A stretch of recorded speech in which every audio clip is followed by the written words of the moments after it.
আসসালামু আলাইকুম রহমতুল্লাহি ওবরকাতুহু। সম্মানিত দর্শক, শেখ হাসিনার দেশে ফেরা নিয়ে আলোচনা চলছে, বিতর্ক চলছে এবং পক্ষ এবং বিপক্ষে নানা রকম যুক্তি তুলে ধরা হচ্ছে। এখানে কেবলমাত্র শেখ হাসিনা নন, তার সঙ্গে সঙ্গে আবার আওয়ামী লীগের রাজনীতিতে ফিরে আসা, রাজনীতিতে পুনর্বাসন হওয়া এবং আরও নানা বিষয় নিয়ে দেশের যারা প্রথিতযশা বিজ্ঞানী আছেন, সাহিত্যিক, কবি, বুদ্ধিজীবী, তারা নানা রকম কথাবার্তা বলছেন এবং এদের মধ্যে যারা শেখ হাসিনার পক্ষের লোক তারা মনে মনে বলছেন, আল্লাহর সাথে বলছেন। আর যারা বিপক্ষের লোক তারা প্রকাশ্যে বলছেন। যারা প্রকাশ্যে বলছেন তাদের মধ্যে নাম বললাম না, আপনারা অনেকেই হয়তো জানবেন।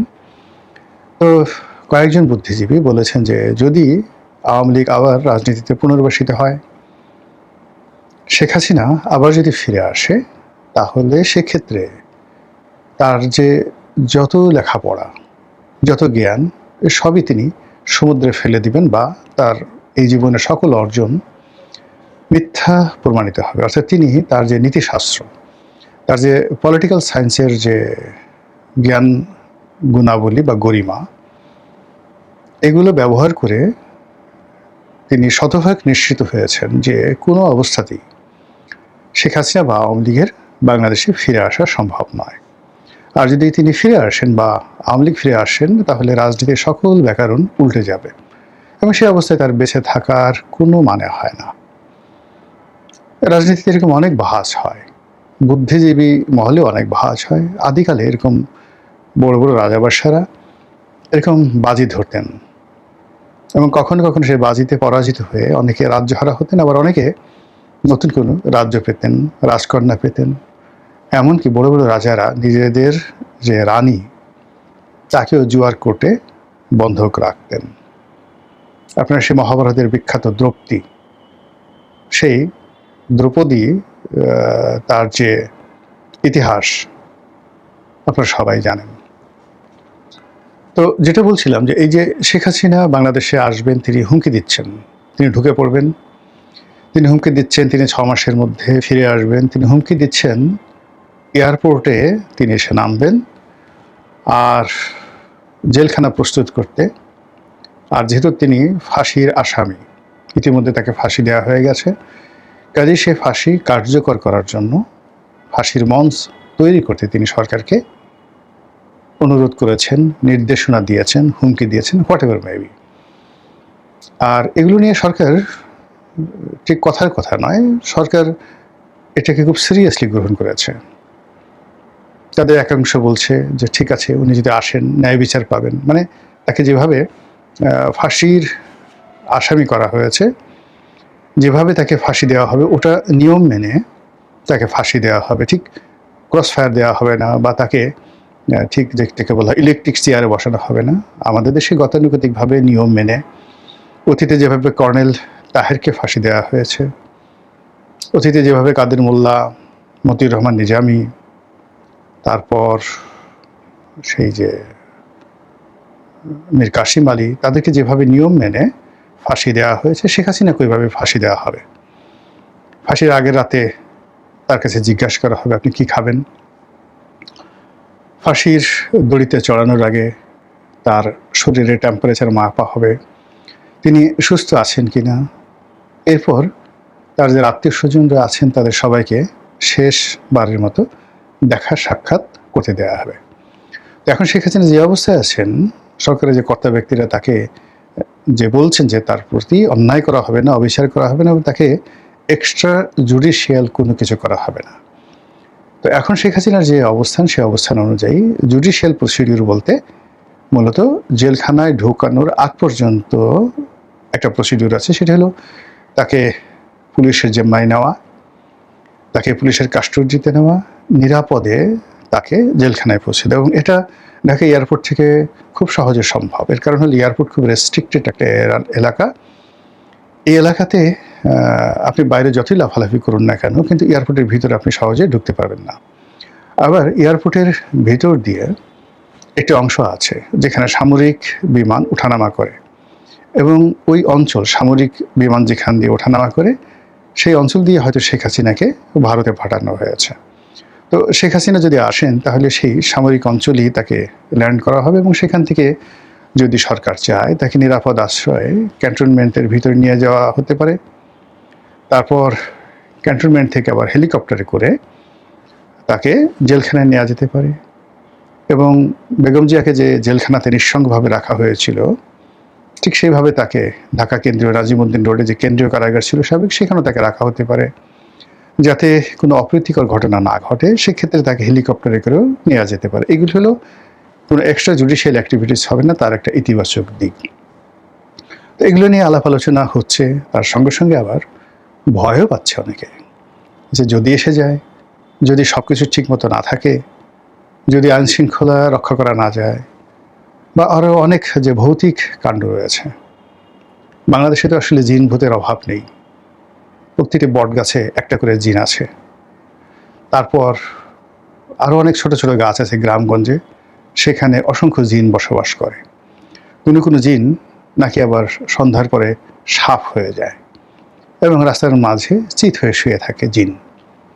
এরপরে ভূত তো আছেই, ভূতের সাথে সাথে আবার প্রেত, যেটাকে আমরা পেতনি বলি। তো সেই ভূত এবং প্রেত আছে। ভূত ভয় দেখায়, আর পেতনি যেগুলো মহিলা ভূত সেগুলো মাছ খায়। বিশেষ করে জেলেদের সঙ্গে তাদের ভীষণ রকম ভাবসাব আছে। সারা রাত জেলেরা মাছ ধরে আর সেই পেতনি এসে সেই মাছগুলো খেয়ে ফেলে, অনেক সময় নিয়ে যায়। এরকম গল্প কাহিনী আমরা শুনেছি। রাজনীতির ময়দানে এরকম জিন ভূত প্রেত এদের উৎপাত প্রচুর আছে। বহু রাজনীতিবিদদের আপনি দেখবেন হাতে 10-12টা আংটি পরে থাকে। কোনোটা হয়তো নীলা, কোনোটা হয়তো পান্না, কোনোটা হয়তো যাকে বলা হয় রুবি। এরকম 10-12টা আংটি পরে থাকে। এগুলো পরে থাকে শনির দশা থেকে বাঁচার জন্য, বৃহস্পতির যে শুভ লক্ষণ সেগুলো পাওয়ার জন্য।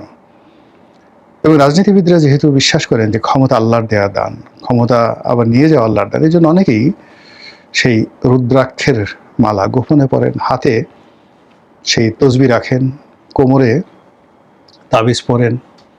এবং বড় বড় রাজনীতিবিদ দেশি এবং বিদেশি তারা বিভিন্ন পীর আউলিয়া ঠাকুর বাবা সন্ন্যাসী এবং অন্যান্য যে সকল আধ্যাত্মিক সাধক রয়েছেন তাদের সঙ্গে দেখা করার জন্য যান।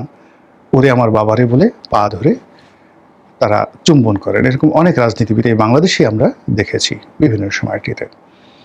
তো সেক্ষেত্রে শেখ হাসিনার যে বাংলাদেশের আগমন, সেই আগমন নিয়েও কিন্তু এরকম অলৌকিক নানা ঘটনা ঘটছে। কি হয়তো যারা ভয় পাচ্ছেন শেখ হাসিনা এলে একটা ডলাডলি হতে পারে, কসলাকসলি হতে পারে, এরপরে আরও অনেক কিছু হতে পারে। শেখ হাসিনাকে সবাই অতীতে যেভাবে দেখেছেন, তিনি যদি আবার ক্ষমতা লাভ করেন কোনো কারণে, একেবারে ধরুন 1,00,000 ভাগ যদি সম্ভাবনা থাকে, এটাকে তো একেবারে বাদ দেওয়া যায় না। এর কারণ হলো সে এখনও জীবিত আছে, তার দল 6 কোটি মানুষ তার দল করে বাংলাদেশে, তার পিছনে ভারতের মতো একটা রাষ্ট্রশক্তি আছে, আর অনেক কিছু আছে। ফলে ধরুন তিনি আসবেন না, তিনি কোনো কিছু হবেন না, এটা 9,999। কিন্তু যদি সেই 9,999-এর পরে ওই যে একটি সংখ্যা থাকে, 1,00,000 ভাগের 1 ভাগ, এটারও কোনো সম্ভাবনা থাকে এবং তিনি যদি আসেন তাহলে আমার কি হবে? আমার গালের কি হবে? আমার পশ্চাৎ দেশ নিতম্ব সেটার কি হবে? আমার পিঠের কি হবে? আমার মেরুদণ্ডের কি হবে? ইত্যাদি নানা রকম। সবাই মানে আমাদের দেশে তো এগুলো ইন্স্যুরেন্স করার কোনো ব্যবস্থা নেই। এগুলো অনেকে যারা খুব ভীত সন্ত্রস্ত, সাহসী মানসিকতা আমি বলছি না, ভীতু টাইপের মানুষ, তারা এরকম বিশেষ অঙ্গ প্রত্যঙ্গ দেখেন, নিতম্বে তেল মাখেন, বুকে সরিষার তেল মাখেন যেন একটু সাহস বাড়ে। তারপর গালে ভালো করে ক্রিম মাখেন, গালটা নরম তুলতুলে থাকে। শক্ত গালে চট থাপ্পড় মারলে অনেক ব্যথা লাগতে পারে। এরকম কিছু যে ঘটনা ঘটছে না, নট লাইক দ্যাট। তো আমারও এরকম টেনশন হচ্ছে। সেই টেনশনে আমি হঠাৎ করে এই চ্যাট জিপিটি বা যেটা গুগলের জেমিনি আছে, তাকে জিজ্ঞাসা করলাম যে আসলে শেখ হাসিনার কি কোনো আসার সম্ভাবনা আছে? অবাক করার ব্যাপার হলো সে অনেকগুলো সম্ভাবনার কথা বলল, যে এই সম্ভাবনা ঘটতে পারে এবং এই সম্ভাবনায় সে আসতে পারে। এবং সেগুলো শুনে তো আমি রীতিমতো অবাক। মানে চ্যাট জিপিটি বা এআই সে কি করে জানলো যে ভারত এবং বাংলাদেশের মধ্যে পর্দার আড়ালে কি সম্পর্ক হচ্ছে, আর প্রকাশ্যে কি ধরনের দ্বন্দ্ব এবং সংঘাত হচ্ছে?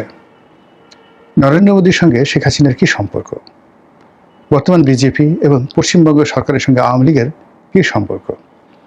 সীমান্তে কি ঘটতে পারে, এয়ারপোর্টে কি ঘটতে পারে? আর সরকার তাদের যে স্বাভাবিক সরকারি যে প্রোটোকল, সেই প্রোটোকল অনুযায়ী শেখ হাসিনাকে যদি বন্দি প্রত্যাবর্তন আইন মেনে আনে, তাহলে কিভাবে শেখ হাসিনা আসতে পারে? আর যদি আইন ভঙ্গ করে শেখ হাসিনা বাংলাদেশে ঢুকতে চায়, তাহলে কি পরিণতি হতে পারে? এই ডিটেলস জেমিনি এবং চ্যাট জিপিটি কি করে জানলো? আপনাকে আগে প্রশ্ন করতে হবে, খুব এখানে প্রশ্নের ধরনের উপর নির্ভর করবে যে আপনি প্রশ্ন করে দেখেন চ্যাট জিপিটিকে যে শেখ হাসিনার অতীতের যে রেকর্ড, 17 বছর সে যেভাবে চালিয়েছে, 40 বছর যেভাবে সে দল চালিয়েছে, তার যে ব্যক্তিগত চরিত্র, সে অনুযায়ী সে যে কথাগুলো বলছে বাংলাদেশে টুস করে ঢুকে পড়বে, তারপর সে 6 মাসের মধ্যে বাংলাদেশে আসবে, এই কথা কতটা যৌক্তিক বা এটা সম্ভব কিনা, জাস্ট এই প্রশ্নটা করে দেখেন চ্যাট জিপিটি কি বলে। তারপরে জিজ্ঞাসা করেন যে বাংলাদেশ সরকার তাকে কি বৈধভাবে ফেরত আনতে পারবে? তারপর জিজ্ঞেস করে নরেন্দ্র মোদী ভারত এখন যেভাবে বাংলাদেশের সাথে সম্পর্ক যাচ্ছে, তাতে করে শেখ হাসিনাকে কি তারা নিয়ম মেনে প্রত্যার্পণ করবে কিনা? এই প্রশ্নগুলো 3-4টা প্রশ্ন করে দেখেন, আপনি যে উত্তর পাবেন আমার বিশ্বাস যে আপনি অবাক হয়ে যাবেন যে টেকনোলজি কোথায় চলে আসছে। তো এই যদি হয় কম্পিউটারের মন্তব্য, রোবোটিক মন্তব্য, এআই এর আর্টিফিশিয়াল ইন্টেলিজেন্সের বুদ্ধি, তাহলে মানুষের যে স্বাভাবিক ধীমান রয়েছে, যেটা মানুষকে বলা হয় যে প্রজ্ঞাবান, মানুষের যে জাদু মন্ত্র করার ক্ষমতা রয়েছে, মানুষ যেভাবে ভবিষ্যৎ বলে দিতে পারে, এই যে শত নয় হাজার বছর ধরে জ্যোতিষশাস্ত্র যেভাবে চর্চিত হয়ে আসছে, যেখানে 1000 বছর পরে পৃথিবীতে কি হবে সেই জিনিসগুলো নির্ভুলভাবে বলে দেওয়া হয়েছে এবং সেভাবেই ঘটছে। হজরত ইব্রাহিম আলাইহিস সালামের জমানাতে বলে দেওয়া হয়েছিল 570 খ্রিস্টাব্দে আরবের কোন এলাকাতে মুহাম্মদ রাসূলুল্লাহ সাল্লাল্লাহু আলাইহি ওয়াসাল্লাম আসবেন। পারস্যের সম্রাট নওশেরওয়া তিনি স্বপ্নে দেখেছিলেন যে তার প্রাসাদ ভেঙে চুরমার হয়ে যাচ্ছে। কেন হচ্ছে তিনি সেটা জানার জন্য সারা দুনিয়ার জ্যোতিষীদেরকে খোঁজ করলেন, এবং ওই জামানাতে প্রায় 700 বছর যার জীবন ছিল, তার নাম হলো সাতিহ। তিনি একজন বিখ্যাত, যাকে বলা হয় এরকম আধ্যাত্মিক পুরুষ ছিলেন। তার মস্তিষ্ক ছাড়া সারা শরীরে শুধু মাংসপিণ্ড ছিল, কোনো হাড্ডি ছিল না। সিরিয়ার দামেস্ক নগরীতে তিনি বসবাস করতেন। যেদিন আল্লাহ রাসূল জন্ম নিলেন 570 খ্রিস্টাব্দের 12ই রবিউল আউয়াল, সেই দিনই পারস্যের সম্রাট নওশেরওয়া যে স্বপ্নটি দেখলেন, দুর্বোধ্য স্বপ্ন, এই স্বপ্নের ব্যাখ্যা তিনি জানতে চাইলেন। এবং সাথী যখন তিনি প্রায় মৃত্যুপ্রায়, তাকে অন্তর্জলী যাত্রার জন্য নিয়ে যাওয়া হচ্ছে, সম্রাটের ফরমান যখন তার কাছে গেল, তিনি ব্যাখ্যা দিয়ে বললেন যে আরবের মক্কা নগরীতে এক শিশুর জন্ম হয়েছে, যে শিশু আগামীতে নবী হবেন এবং যে শিশু বাদশাহ হবেন, এবং তিনি বাদশাহ হওয়ার পর তার পরবর্তী যারা ওয়ারিশ হবেন, খলিফা হবেন, তাদের হাতে পারস্য সাম্রাজ্যের পতন ঘটবে। আল বিদায়া ওয়ান নেহায়া এই গ্রন্থে এই কাহিনীটি বর্ণিত রয়েছে। এই হলো জ্যোতিষশাস্ত্রের এরকম হাজার ঘটনা আমি আপনাকে বলতে পারবো, যেটি রাজনীতির ইতিহাসে লেখা আছে। কোনো দর্শনশাস্ত্র, ফিলসফিক্যাল যে বইগুলো রয়েছে, কেউ এই জ্যোতির্বিজ্ঞানকে অস্বীকার করেনি। তো সেক্ষেত্রে শেখ হাসিনাকে নিয়ে বাংলার আকাশে কি হতে পারে, সেটার একটা জ্যোতির্বিজ্ঞান আছে। এবং সেই জ্যোতির্বিজ্ঞান জানার জন্য যারা উৎসাহী, তারা কেউ কামরূপ কামাখ্যা যাচ্ছেন, কেউ গয়া যাচ্ছেন, কেউ কাশী যাচ্ছেন, কেউ বৃন্দাবন যাচ্ছেন, কেউ হয়তো সেই হিমালয়ের যে চূড়াতে কোনো দয়াল বাবা আছেন, কেবলা বাবা আছেন, তাদের কাছে জানতে ছুটোছুটি করছেন, কেউ পক্ষে কেউ বিপক্ষে। মানুষের ভয় এবং মানুষের যে আতঙ্ক, এটা খুব সিরিয়াস, এটা একটা মানুষকে শেষ করে দেয়। তো এখন এই যে শেখ হাসিনাকে নিয়ে যে আমাদের আতঙ্ক, আমাদের যে ভয়, এটি কাটাতে হবে। কিভাবে কাটাতে হবে এটি আমি বলতে পারবো না, হয়তো সরকার আরও ভালো বলতে পারবে। কিন্তু বাস্তবতা হলো আমরা কেউই এখনো পর্যন্ত শেখ হাসিনার আতঙ্ক থেকে নিজেকে বিযুক্ত এবং বিমুক্ত করতে পারছি না।